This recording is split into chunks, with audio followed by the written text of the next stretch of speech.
नमस्कार दोस्तों, स्वागत है आपका डिजायर आईएएस के प्लेटफॉर्म पे। तो फ्रेंड्स, जैसा कि आप सभी लोग जानते हैं कि यहाँ पे हमारी इंडियन पॉलिटी की एम लक्ष्मीकांत की सीरीज चल रही है। तो दोस्तों, आज हम उसी के बारे में डिस्कस करेंगे, उसी को समझेंगे।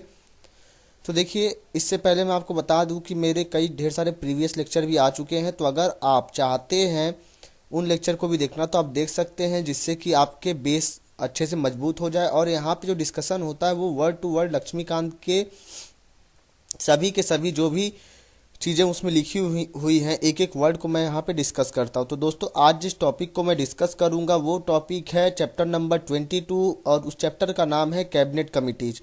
इससे पहले मैं आपको बता दूं कि मैंने यूनियन एग्जीक्यूटिव में president, vice president, prime minister, council of minister पढ़ा दिया है। और स्टेट जो रहता है एग्जीक्यूटिव में, उसमें मैंने पढ़ा दिया है आपको गवर्नर, चीफ मिनिस्टर और स्टेट का जो काउंसिल ऑफ मिनिस्टर। तो दोस्तों, ये सभी चीज़ें मैंने डिस्कस कर दी हैं। तो फ्रेंड्स, अब आज का वीडियो चलिए अब शुरू करते हैं। और हाँ, आप इस चैनल को सब्सक्राइब भी कर लीजिए और बेल आइकन को भी दबा दीजिएगा, जिससे कि आपको मेरी आने वाली जो भी वीडियोज हैं उनकी नोटिफिकेशन दोस्तों आपको मिल जाए। तो दोस्तों, माफ़ी चाहता हूँ, एक्चुअली में ये है चैप्टर नंबर 21। ठीक है, मैं 22 कह दिया था। और ये जो टॉपिक है आज हम डिस्कस करेंगे कैबिनेट कमिटीज के बारे में। तो देखिए, ये जो कैबिनेट की कमिटीज होती हैं, इनके फीचर्स क्या होते हैं, सबसे पहले अब हम उनको डिस्कस करेंगे। तो ये एक एक्स्ट्रा कॉन्स्टिट्यूशनल बॉडी है। ठीक है, इसके बारे में, कैबिनेट कमिटीज के बारे में हमारे कॉन्स्टिट्यूशन में कहीं भी लिखा हुआ नहीं है। ठीक है दोस्तों, लेकिन देखिए, जो रूल ऑफ बिजनेस हमारे पार्लियामेंट का, मतलब पार्लियामेंट का रूल बुक होता है, उसमें ये बताया जाता है कि पार्लियामेंट में किस तरीके से काम किया जाएगा, किस तरीके से काम चलेगा। तो उसमें इस चीज़ के बारे में, कैबिनेट कमिटीज के बारे में मेंशन किया गया है। चलिए आगे बात करते हैं। ये जो कैबिनेट कमिटीज होती हैं, दो तरीके की होती हैं। एक होती है स्टैंडिंग और दूसरी होती है एडहॉक। अभी जो स्टैंडिंग वाली कमेटी है, जो स्टैंडिंग कमिटीज होती हैं, वो क्या रहती हैं, परमानेंट रहती हैं। और जो एडहॉक होती हैं वो रहती है टेम्पोररी। ठीक है दोस्तों, तो देखिए, एडहॉक वाली कमेटी का मतलब ये हुआ कि जब इस कमेटी का काम पूरा हो जाता है तो इसको डिसबैंड कर, मतलब ये कमेटी क्या होती है, खत्म हो जाती है। अब देखिए, जो भी कैबिनेट की कमिटीज होती हैं, ठीक है, उसको कौन सेटअप करता है, उसको कौन बनाता है, प्राइम मिनिस्टर बनाता है। जिस तरीके से प्राइम मिनिस्टर को रिक्वायरमेंट होगी, जिस तरीके से उसको ज़रूरत होगी, वो सब कौन बनाएगा, प्राइम मिनिस्टर बनाएगा। और कितने मेंबर होंगे उसमें, उसका नाम क्या होगा, उसका कंपोजिशन किस तरीके से होगा, ये सब कुछ टाइम टू टाइम, मतलब समय समय पे बदलता रहता है। क्योंकि ये सभी चीज़ें कौन बनाएगा, प्राइम मिनिस्टर डिसाइड करता है कि कितने मेंबर होंगे, उस कमेटी का नाम क्या होगा, उसका कंपोजिशन क्या होगा। ठीक है दोस्तों, चलिए अब आगे बात करते हैं। ज़्यादातर जो कैबिनेट कमिटीज होती हैं, उसमें जो मेंबर की जो संख्या होती है वो रहती है 3 to 8, मतलब 3 से 8 तक रहती है। ठीक है दोस्तों, और जो भी हमारे कैबिनेट कमिटीज होते हैं, उसमें ज़्यादातर जो मेंबर जो इंक्लूड रहते हैं वो क्या रहते हैं, वो कैबिनेट मिनिस्टर्स रहते हैं। और हाँ, कोई जरूरी नहीं है कि हर बार कैबिनेट मिनिस्टर ही रहे, नॉन कैबिनेट मिनिस्टर भी इसमें कैबिनेट कमिटी में रह सकते हैं। उसके बाद देखिए दोस्तों, कोई ज़रूरी नहीं कि अगर मान लीजिए कोई कमेटी बन रही, कैबिनेट कमेटी बन रही है फाइनेंस मिनिस्ट्री से रिलेटेड, तो ऐसा नहीं कि जो फाइनेंस मिनिस्ट्री के जो मिनिस्टर हैं वही खाली मेंबर रहेंगे। जो सीनियर मिनिस्टर रहते हैं वो भी उस कमेटी के हिस्सा, मतलब कमेटी के मेंबर बन सकते हैं। ठीक है दोस्तों, तो बात ये कही गई है कि जो मिनिस्टर्स या जो भी मेंबर बनते हैं कैबिनेट कमेटी के, जरूरी नहीं रहता कि वो उसी फील्ड के रहें। अब चलिए अब आगे बात करते हैं। ज़्यादातर कैबिनेट कमेटी का हेड कौन होता है, प्राइम मिनिस्टर ही हमारा होता है। और कुछ कैबिनेट कमेटी का हेड कौन होता है, होम मिनिस्टर, जो हमारे गृह मंत्री होते हैं वो, जैसे अभी के समय राजनाथ सिंह है। और फाइनेंस मिनिस्टर, जो कि अभी कौन है, अरुण जेटली जी हैं। उसके बाद देखिए, अगर किसी कैबिनेट कमेटी में जो हमारा प्राइम मिनिस्टर है वो अगर मेंबर है, तो उस कैबिनेट कमेटी का चेयरमैन भी कौन रहेगा, वो प्राइम मिनिस्टर ही रहेगा, वही प्रिसाइड करेगा उस कैबिनेट कमेटी को। ठीक है दोस्तों, यहाँ पे लिखी हुई है ये बात।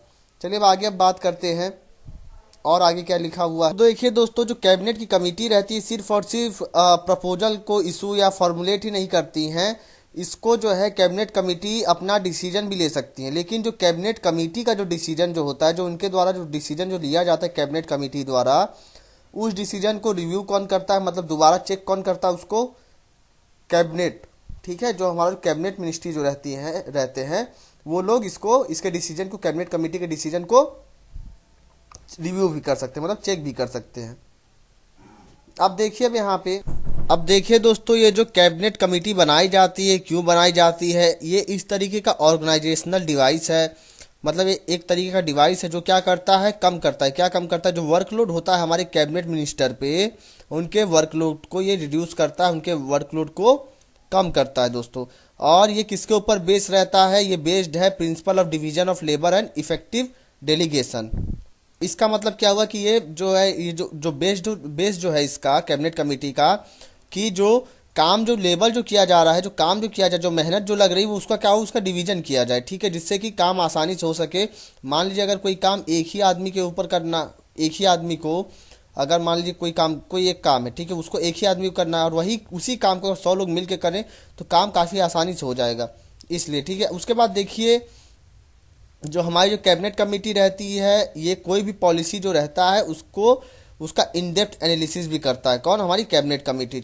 अब देखिए लिस्ट देखेंगे कैबिनेट कमेटी का, तो देखिए इन 1994 कितने कैबिनेट कमेटी थे? 13 कैबिनेट कमेटी थे। कौन कौन से? Cabinet committee on political affair, cabinet committee on natural calamities.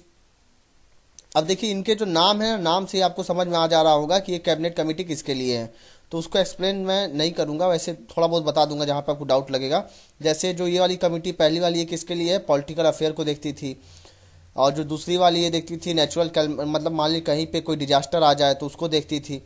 उसका देख कैबिनेट का जो भी पार्लियामेंट में जो भी काम होते थे तो उसको कौन देखती थी? Cabinet committee on parliamentary affairs. उसका देखिए अपॉइंटमेंट कमेटी थी ऑफ द कैबिनेट। उसके बाद cabinet committee on accommodation, cabinet committee on foreign investment, cabinet committee on drug abuse control, cabinet committee on prices, cabinet committee on minority welfare, cabinet committee on economic affairs, cabinet committee on trade and investment, cabinet committee on expenditure, and the last one is the cabinet committee on infrastructure.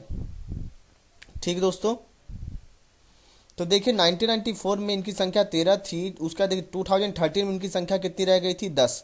10 ही, सिर्फ और सिर्फ 10 cabinet committee ही रह गई थी। अब वो कौन कौन से थे? Cabinet committee on economic affairs, cabinet committee on prices, on political affairs, appointment committee of the cabinet, cabinet committee on security, cabinet committee on WTO matters, cabinet committee on investment, cabinet committee on unique identification authority of India, जो आधार card जो है, आधार card से related issues के लिए, ठीक है, ये 8वां number वाला।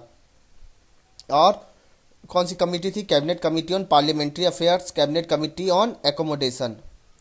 उसके बाद देखिए दोस्तों 2016 की बात करें तो कैबिनेट कमेटी कितनी रह गई? 6 कैबिनेट कमेटी ही रह गई फंक्शनल, ठीक है। तो वो कौन कौन सी है? Cabinet committee on political affairs, cabinet committee on economic affairs, appointment committee of the cabinet, cabinet committee on security, cabinet committee on parliamentary affairs and cabinet committee on accommodation. ठीक है दोस्तों, उसका देखिए जो हमारे प्राइम मिनिस्टर थे mister Narendra Modi ji, अभी भी वही हैं। अब इलेक्शन होने वाला तो भगवान जाने कौन प्राइम मिनिस्टर बनेगा। तो इन्होंने क्या किया? 10 जून 2014 को इन्होंने अनाउंस किया कि 4 स्टैंडिंग कैबिनेट कमेटी को ये क्या करेंगे? ये खत्म कर देंगे, इसको डिसकंटिन्यू कर देंगे, ठीक है। और ये स्टेटमेंट कहाँ से आया? PMO से आया, प्राइम मिनिस्टर्स ऑफिस से आया। और इसमें ये कहा गया कि कौन कौन से कैबिनेट कमेटी को ये डिसकंटिन्यू करेंगे? जो cabinet committee on management of natural calamity, जो डिजास्टर मैनेजमेंट के लिए जो कैबिनेट कमेटी थी, उसको ये क्या करेंगे? उसको डिसकंटिन्यू कर देंगे। और इसके काम को कौन देखेगा? जो कमेटी अंडर कैबिनेट सेक्रेटरी जो है उसको, वो जो है इनके काम को देखेगा। उसके बाद देखिए जो फंक्शन थी कैबिनेट कमेटी ऑन प्राइसेस, इसको भी डिसकंटिन्यू कर दिया गया। और ये कहा गया कि इसके फंक्शन को कौन देखेगा? जो cabinet committee on economic affair है वो इनके फंक्शन को देखेगा। उसके बाद देखिए जो कैबिनेट कमेटी ऑन WTO है, इसके भी काम को कौन देखेगा? जो cabinet committee on economic affairs. तो देखिए 3 हो गए। उसके बाद देखिए जो कैबिनेट कमेटी थी UIDAI, मतलब आधार कार्ड से रिलेटेड, उसको जो है unique identification authority of India, उसको भी खत्म कर दिया गया। और ये कहा गया था कि जो भी इसके रिमेनिंग इशूज बच गए हैं, जो भी इससे रिलेटेड इशू आएंगे, उसको कौन देखेगा? उसको भी cabinet committee on economic affair he handle करेगा। अब देखिए बात करेंगे फंक्शन क्या रहता है कैबिनेट कमेटी का, कैबिनेट कमेटी का क्या काम है, उसको डिस्कस करेंगे। तो देखिए 4 इंपॉर्टेंट फंक्शन है, ठीक है, 4 इम्पोर्टेंट मतलब कैबिनेट कमेटी के फंक्शन है।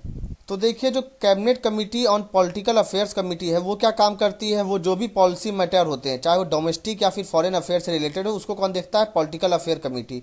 और जो इकोनॉमिक अफेयर कमेटी है वो डायरेक्ट करती है, मतलब निर्देश देती है या फिर कोऑर्डिनेट करती है किसमें, जो भी गवर्नमेंट की जो एक्टिविटी की जाती है, जो सरकार जो द्वारा जो भी काम किए जाते हैं इकोनॉमिक स्फेयर मतलब हम अर्थव्यवस्था के मैटर से रिलेटेड।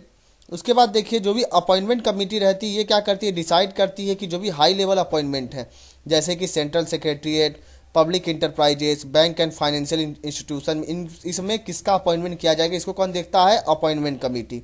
उसके बाद देखिए जो पार्लियामेंट्री अफेयर कमेटी है ये देखती है कि गवर्नमेंट का प्रोग्रेस किस तरीके से है, जो भी पार्लियामेंट का जो उसका काम, पार्लियामेंट के अंदर जो उसका जो काम हो रहा है, काम किया जा रहा है उसके द्वारा, उस काम का प्रोग्रेस गवर्नमेंट का मतलब सरकार का किस तरीके से है। अब देखिए दोस्तों जो ऊपर की जो 3 कैबिनेट कमेटी है 1, 2 और 3, इसका हेड कौन होता है, इसका हेड होता है प्राइम मिनिस्टर। जो चौथी वाली जो cabinet committee on parliamentary affair इसका हेड होता है हमारा होम मिनिस्टर। और अगर बात करें सबसे पावरफुल कैबिनेट कमेटी की तो वो है हमारा पॉलिटिकल अफेयर कमेटी, और इसको हम लोग सुपर कैबिनेट के नाम से भी जानते हैं। तो फ्रेंड्स अब हम डिस्कस करेंगे ग्रुप ऑफ मिनिस्टर क्या होता है उसके बारे में दोस्तों अब हम देखेंगे। अब देखिए दोस्तों जिस तरीके से कैबिनेट कमेटी बनाई जाती है उसी के साथ साथ कुछ मिनिस्टर का ग्रुप भी बनाया जाता है, तो उसको हम लोग बोलते हैं ग्रुप ऑफ मिनिस्टर। अब ये किस लिए बनाए जाते हैं, ये देखते हैं जो भी अलग अलग इशू या सब्जेक्ट जो भी हमारे सोसाइटी में हमारे देश में होते हैं उनको ये लोग देखते हैं, इनके ऊपर पॉलिसी वगैरह बनाते हैं। अब देखिए जो GOM है, ग्रुप ऑफ मिनिस्टर है, इसको कभी कभी इनको ये भी इम्पावर मतलब कि इनको ताकत देना, इनको अथॉरिटी प्रदान करना कि ये कैबिनेट के बिहाफ पे मतलब कैबिनेट के बिहाफ पे ये लोग डिसीजंस ले सकते हैं। और कभी कभी इनको डिसीजन लेने की पावर नहीं रहती, ये लोग सिर्फ और सिर्फ कैबिनेट को रिकमेंडेशन दे सकते हैं। जिस तरीके से मतलब पावर दिया जाए PM के द्वारा उस तरीके से ये लोग काम करते हैं।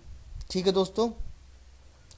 अब देखिए अगर पास्ट 2 डिकेड से बात करूं मतलब पिछले 2 दशकों से, तो जो इंस्टीट्यूशन है ग्रुप ऑफ मिनिस्टर ये काफ़ी ज़्यादा इफेक्टिव इंस्ट्रूमेंट मतलब बना है, किस लिए, कोऑर्डिनेशन मतलब कोऑर्डिनेशन करने के लिए, किसके बीच, जो भी मिनिस्टर्स हैं उनके बीच कोऑर्डिनेशन बनाने में इसका काफ़ी महत्वपूर्ण, काफ़ी इंपॉर्टेंट रोल है। ठीक है। और ये जो दोस्तों जो ग्रुप होता है ग्रुप ऑफ मिनिस्टर ये सिर्फ और सिर्फ ये एडहॉक तरीके से काम करता है, मतलब कि ये टेम्पररी रहता है, परमानेंट नहीं रहता है। मतलब ये हुआ कि जब इनकी ज़रूरत रहेगी तब इनको बना दिया जाता है और जब इनकी ज़रूरत खत्म हो जाती है तब इनको खत्म भी कर दिया जाता है। अब चलिए आगे बात करेंगे। 2013 में टोटल 21 GOM थे, ग्रुप ऑफ मिनिस्टर थे। ठीक है। तो ये कौन कौन से थे आप यहाँ पे देख सकते हैं। ठीक दोस्तों, आप इसको खुद से भी पढ़ सकते हैं, कोई मतलब इसमें कोई इंपॉर्टेंट चीज़ें नहीं हैं।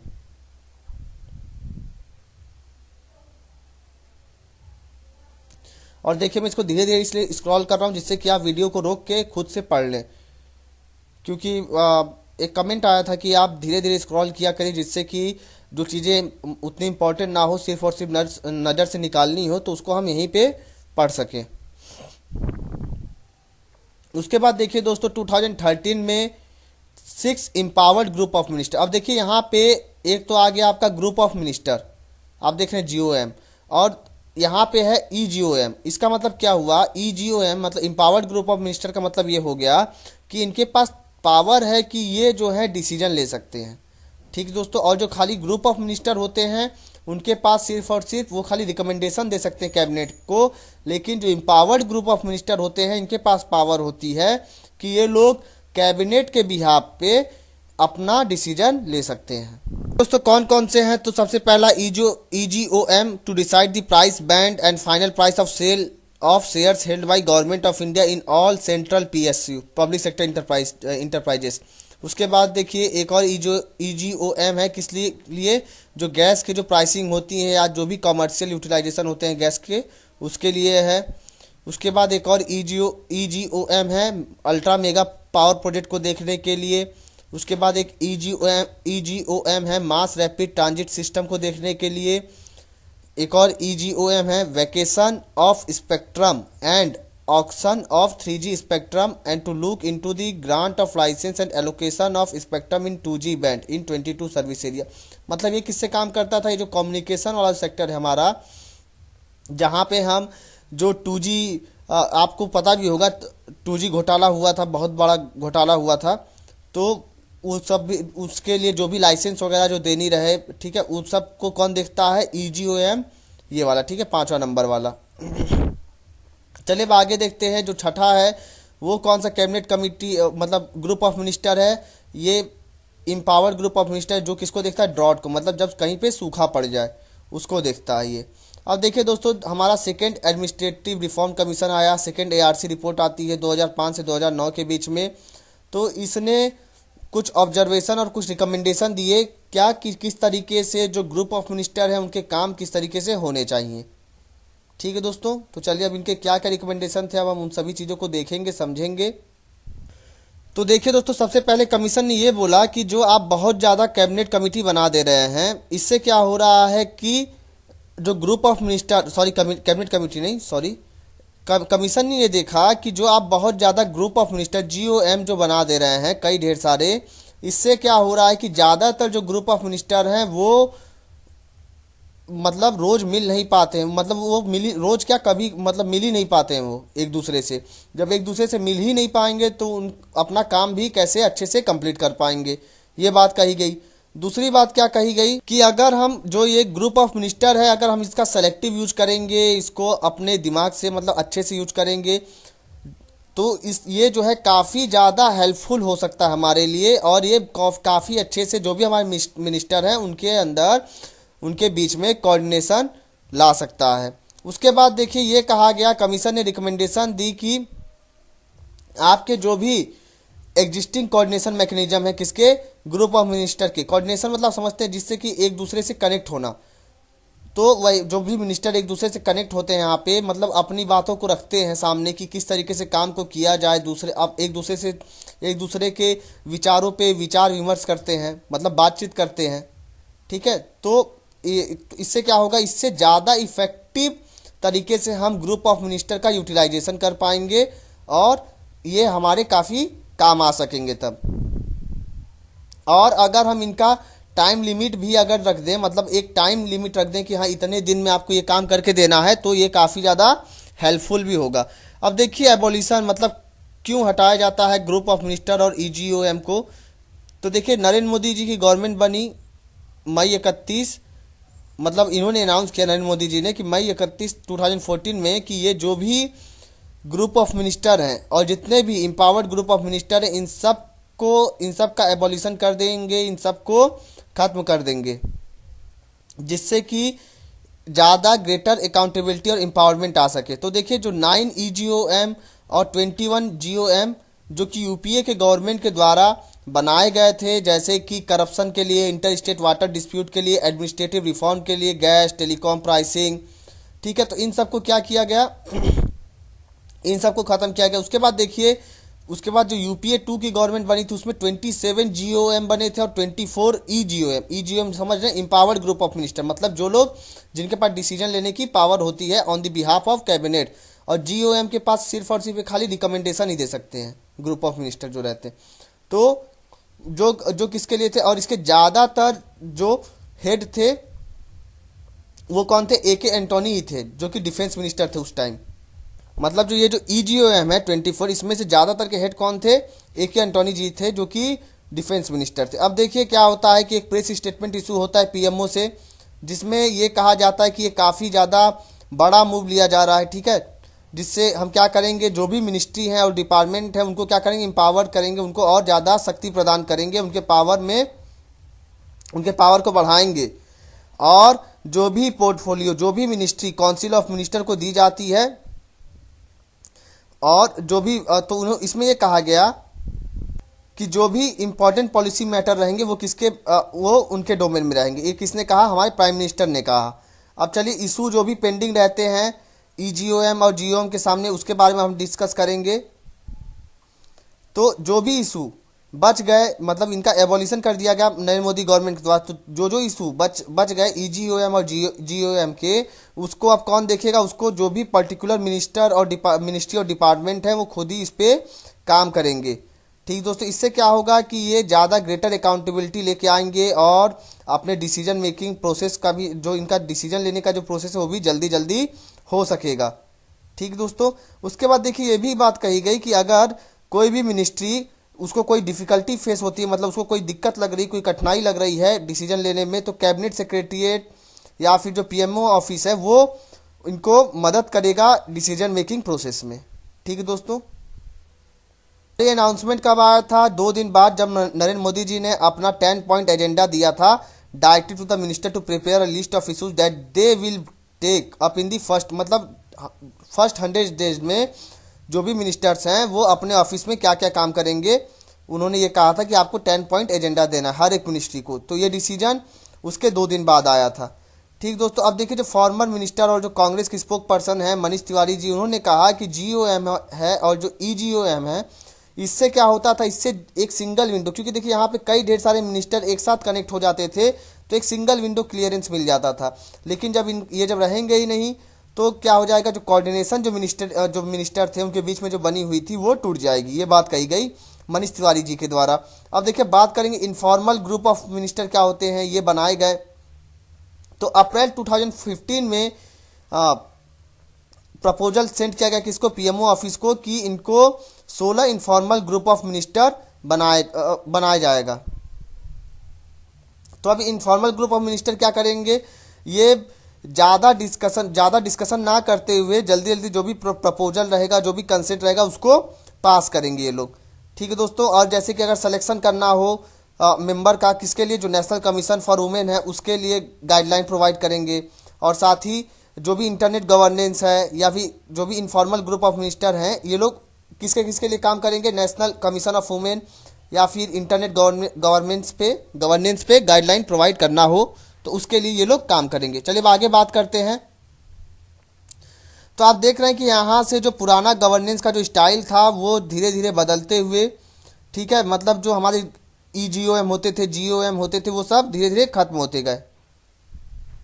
और ये भी बात कही गई कि ज़्यादातर जो भी इनफॉर्मल ग्रुप ऑफ मिनिस्टर होंगे उनके चेयरमैन कौन होंगे? De facto chairman. डिफेक्टो मतलब जो रियल एग्जीक्यूटिव, ठीक है, और डी ज्यूरे मतलब नॉमिनल एग्जीक्यूटिव होता है। ये बात सब मैंने आपको प्रेसिडेंट वाले लेक्चर में भी समझाई है और कई ढेर सारे लेक्चर्स में आपको पीछे समझा रखी है, तो आप उसको देख सकते हैं। तो जो हमारे जो मिनिस्टर है, फाइनेंस मिनिस्टर अरुण जेटली जी, वो इसके डिफेक्टो चेयरमैन रहेंगे। इसके रियल एग्जीक्यूटिव कौन रहेंगे? हमारे मिनिस्टर अरुण जेटली जी। चलिए अब आगे बात करते हैं। देखिए दोस्तों, ये क्यों ले आया गया जो इनफॉर्मल ग्रुप बनाए गए ईजीओएम और जीओएम को हटा के, जिससे कि ज़्यादा अच्छा क्वालिटी डिस्कशन हो सके, डिस्कशन अच्छे से हो सके। ठीक है, जब मतलब कोई भी मैटर कैबिनेट के सामने प्रस्तुत होने से पहले, उससे पहले उस पर काफ़ी अच्छे से डिस्कशन हो जाए, इसलिए जो है इनफॉर्मल ग्रुप ऑफ मिनिस्टर को बनाया गया। अब चलिए आगे बात करते हैं। लेकिन देखिए कुछ लोग ये भी मानते हैं, कुछ लोग कैबिनेट में हैं, वो लोग ये मानते हैं कि जो इनफॉर्मल ग्रुप ऑफ मिनिस्टर है इसको लाया गया और ईजीओएम और जीओएम को इसलिए चेंज कर दिया गया क्योंकि जो फॉर्मर पीएम थे हमारे मनमोहन सिंह जी, उनको वो कोल स्कैम में उनको भी एक्यूज पाया गया, उनको भी घसीट लिया गया था, इसलिए इनफॉर्मल ग्रुप ऑफ मिनिस्टर को बनाया गया। अब देखिए ये इनफॉर्मल ग्रुप ऑफ मिनिस्टर किस किस चीज़ के लिए बने हैं, जैसे कि जुवेनाइल जस्टिस एक्ट। अब जुवेनाइल कौन होते हैं? जो 18 साल से छोटे बच्चे जो होते हैं, जो लोग कोई जुर्म कर देते हैं, उनको बोलते हैं जुवेनाइल। ठीक है, तो जुवेनाइल जस्टिस एक्ट के लिए बनाया गया कौन? Informal group. उसके बाद गाइडलाइन फॉर इंटरनेट गवर्नेंस, ये भी इसके लिए बनाया गया informal group. Child labour prohibition act के लिए, ब्यूरो ऑफ इंडियन स्टैंडर्ड के लिए भी इनफॉर्मल ग्रुप्स को बनाया गया। तो फ्रेंड्स, यहाँ पे मेरा कैबिनेट कमेटी वाला चैप्टर कंप्लीट होता है। अब जो अगला लेक्चर जो आएगा वो आएगा पार्लियामेंट के ऊपर, जो काफ़ी ज़्यादा इंपॉर्टेंट लेक्चर है और वो काफ़ी बड़ा लेक्चर है, तो वो कई पार्ट में वो लेक्चर आएंगे। तो दोस्तों, अगर आपने मेरे प्रीवियस वीडियोज़ को नहीं देखे हैं तो आप उसको भी जाके देख लीजिए, जिससे कि आपका प्रिपरेशन काफ़ी अच्छे से हो सके। और अगर आपको ये वीडियो पसंद आए तो प्लीज़ लाइक भी करिएगा और इस वीडियो को शेयर भी जरूर करिएगा, जिससे कि जो मेरे और भाई बहन हैं जो लोग प्रिपरेशन कर रहे हैं उनकी भी हेल्प हो जाए, जो लोग कोचिंग नहीं अफोर्ड कर सकते हैं। और देखिए आप भी देख रहे होंगे मैं यहाँ पे और लक्ष्मीकांत के बुक का हर एक लाइन को जरूर, जो भी इंपॉर्टेंट चीज़ें उनको डिस्कस कर रहा हूँ। तो आपको इस तरीके से कोई इलेबोरेटली इतने अच्छे से नहीं कोई पढ़ाएगा। आप देखेंगे ज़्यादातर लोग स्लाइड प्रिपेयर करके ही पढ़ा देते हैं। मैं इसीलिए डायरेक्ट बुक से ही पढ़ा रहा हूँ, जिससे कि आपका रिवीजन भी काफ़ी अच्छे से हो जाए और आपको बुक पढ़ने की, बुक खोलने की दोबारा ज़रूरत ना पड़े। जब भी आपको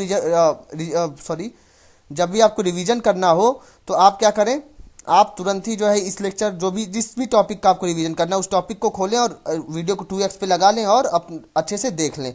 इसलिए जो है यहाँ पे आपका काफ़ी ज़्यादा हेल्प हो जाएगा।